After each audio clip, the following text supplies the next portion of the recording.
and welcome to a rather dull edition of Ben's Junk. But that'll be remedied soon enough. Anyway, today we're going to take a look at something I only briefly touched on during the Telescene episode, and that would be my Vidicraft Vidimate video enhancer model VDM300S, not available in French vanilla. Stupid jokes aside, I mentioned in the Telescene episode that I had fairly recently gotten this, and its whole initial purpose was just to brighten up those especially dark tapes and video discs that I transfer for archive. The ones that like to slide below that threshold at which my camcorder will recognize the picture. But then, of course, I wound up using this on the Telescene episode in an effort to sharpen and possibly color correct. Boy, did I fail on that front. But just to all around work with those murky, faded 8mm film prints. Now, before I start digging around, let's just quickly discuss the more superficial areas of this thing. This particular unit was made sometime during the first quarter of 1990, and according to the one and only period ad I could find with this in it, this cost $369 in early 1991. I paid in mid-2017 a grand total of $10 on Fleabay, $9 of which was the shipping cost.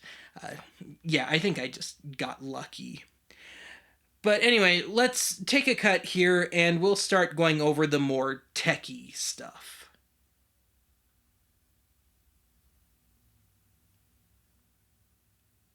Alright, I'm going to have to do this segment a little bit guerrilla style, so just bear with me here. So let's start by looking at the buttons, and the first one should be awfully self-explanatory, just the power switch. And then we've got a switch to go back and forth between the two video inputs, and we've got a split screen function which will let you do an immediate A/B comparison on an image, but it only works in tandem with the outline and detail knobs and nothing else. So the left half of the image will be untreated and the right half will only have the outline and detail stuff. And then after that, we've got an auto fade button, which just fades to or from black.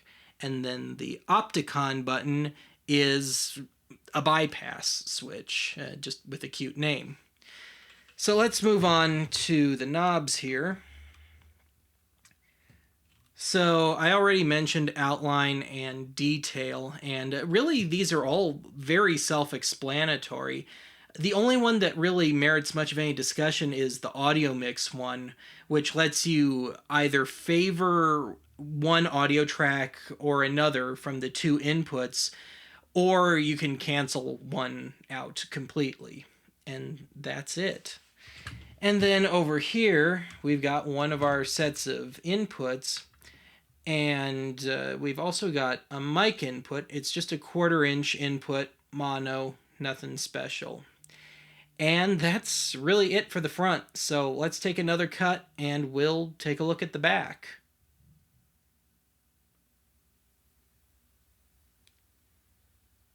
So as you can see, the back of this unit is pretty straightforward as well. This will not take long.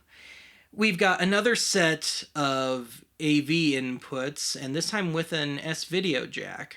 And we've got 4 sets of composite outputs and also 2 S-Video outputs. And so, for example, during the Telescene episode, I was using 2 sets of the outputs, one to go to whatever recording device I was ultimately leading to, and one just to run out to my TV so I could monitor what was going on.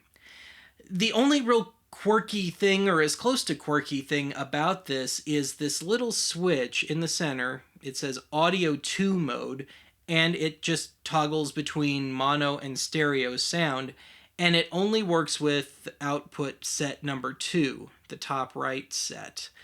And I haven't found any great use for it for me personally, but it does work, and at least I have it. But aside from the obligatory demo segment, that's really about it for this edition of Ben's Junk. So, I'll see you again soon.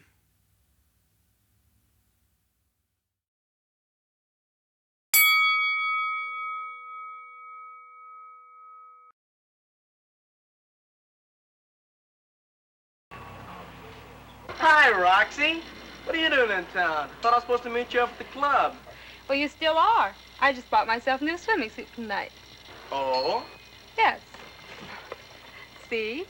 Boys and girls, it's just weeks before Christmas, and Santa and his helpers are working overtime to make sure that there's enough toys for the kids all over the world. Santa's a pretty busy man, but I'm sure he'd like to say a few words to you kids. Hello, Santa. Oh, hello, son. Oh, hello, boys and girls. What did I tell you? And that's for finding it. I'll find the big boy himself for you if you feel like that. He left the road right here. Watch out for snakes. Ooh! Better go back to the car. No! He's my giant. Holy cow, he was standing right here watching us.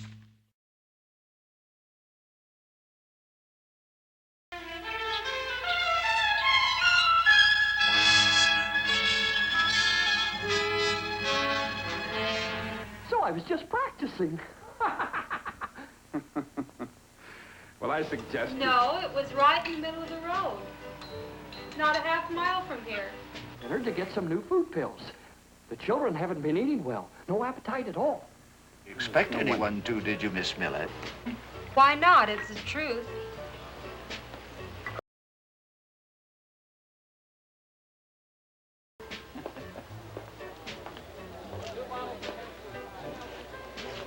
Dad, you don't believe me either. Roxy, of course I believe you. I believe you saw something. Well, I saw a giant. A prehistoric giant. How about it, Tom? What'd you see? Like I told you, Mr. Miller, I wasn't there until afterwards. Children will eat these. We have hamburger, buttered asparagus, mashed potatoes, and a special treat for them, chocolate layer cake. Our children. So am I. They've hardly eaten a thing in 3 days. It goes deeper than that. They're behaving strangely. They appear to be troubled. They don't care to sleep. Vicky, oh Vicky, what have I done? If you don't love me, I was a fool.